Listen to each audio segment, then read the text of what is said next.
Let's talk Munetaka Murakami, Anthony. One of the most intriguing names on the free agency front this year has been posted, of course, from Japan. Some debate about if he can play third base or not. Has been posted, though, is free to sign with major league teams between now and December 22nd. David Vassay had a report on the Dodgers and Murakami recently, and he said this, quote, "Have not heard any buzz about the Dodgers and Murakami.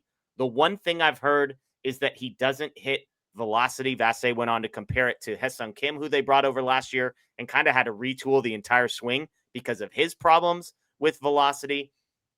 Again, whether you believe Murakami can play third base or not probably is a starting point for if there's any possible interest for the Dodgers here, because if he's a first baseman DH, I think it's off the table. But are you surprised at all to hear that, according to Vassay, no buzz about the Dodgers and Murakami?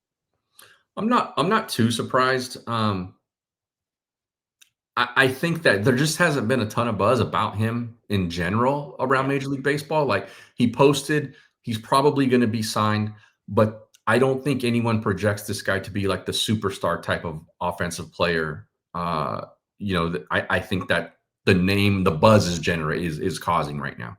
So in terms of him being a project offensively, I can see that. I think it's why probably like there's not a bunch of clamoring the way there was for like Roki Sasaki, when he announced that he was going to come over.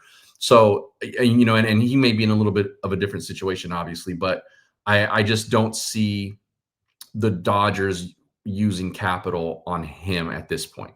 That the international money and all of that stuff. And I also think that if they don't see him as a legitimate major league third baseman, they don't have a spot for him. Even if they do see him as a legitimate third baseman, they don't have a spot for him in 2025. Not right now, right? So if you believe he can play third base, he's 25 years old, then maybe you project and say, well, hey, this is going to be your job in 2026. You're going to sit, you're going to develop, you're going to get spot starts here at third base. You might get some spot starts here at first base for Freddie Freeman. You might get a couple starts at DH for Shohei Ohtani on days that he's pitching or something like that. And then, 2027, we take the training wheels off. The problem is trade rumors is projecting this guy to sign an 8-year, $180 million deal. This isn't Roki Sasaki, who's coming over pre-turning 25 right, and who's not signing for any money. This is much more of a, some of the plus 25 guys. Yamamoto, of course, signs the huge deal. Jung-Hoo Lee with the San Francisco Giants. Imanaga with the Cubs. Like, those are the types of players. And so, to me, it makes a ton. Like, if this guy's posting 12 months from now, Anthony, I think we're having a real serious conversation about a left-handed power-hitting third baseman for that could be a fit for the Dodgers. The problem is now you don't know if he can hit velocity, which is a small problem in 2025. But when I say small problem, I mean massive problem. And they just don't have a spot to play him. So when we had Jim Allen, who's a baseball reporter in Tokyo, on our show, I asked him, I said, is there any fit? And he's like, where's he going to play in 2026? Because it's one thing to say, maybe he wants to play with Ohtani. Maybe he wants to play with Yamamoto. There's a picture of the two of them grabbing dinner together. Maybe all of that is true. Does he want those things enough to go sit on the bench for a year? Seems unlikely to me. And do the Dodgers want to spend what it's going to take probably to win him and put that guy on the bench?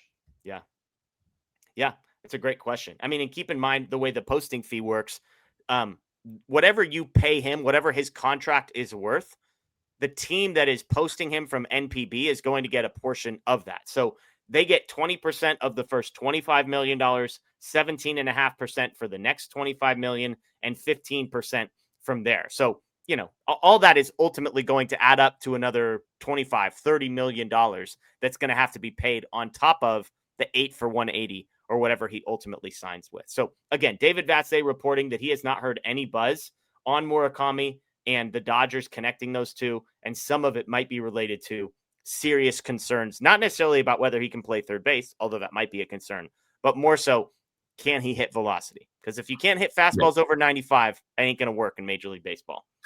Look, I think that if it was strictly a question about defense, you'd be hearing a lot more like, this is a top free agent on the market. I think that there are probably legitimate questions about what he can actually be offensively in the major leagues. And so while sure he might be projected to get a 9-figure kind of deal, you're just for the moment. This could change obviously, but for the moment, I don't think you're seeing that sort of buzz in terms of like teams can't wait to jump on this guy. Yeah. It just doesn't feel like that for me yet.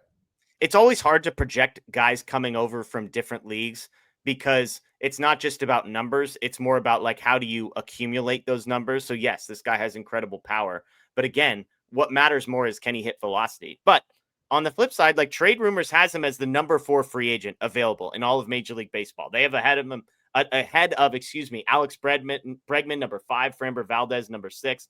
Amai, the other pitcher, coming over, Bellinger at 8. So they have him in that upper echelon. Now, this is a pretty weak free agent class. It is So a very weak free agent class. Yeah, there's more name recognition than there is actual talent, I think. Yeah, it's a great point.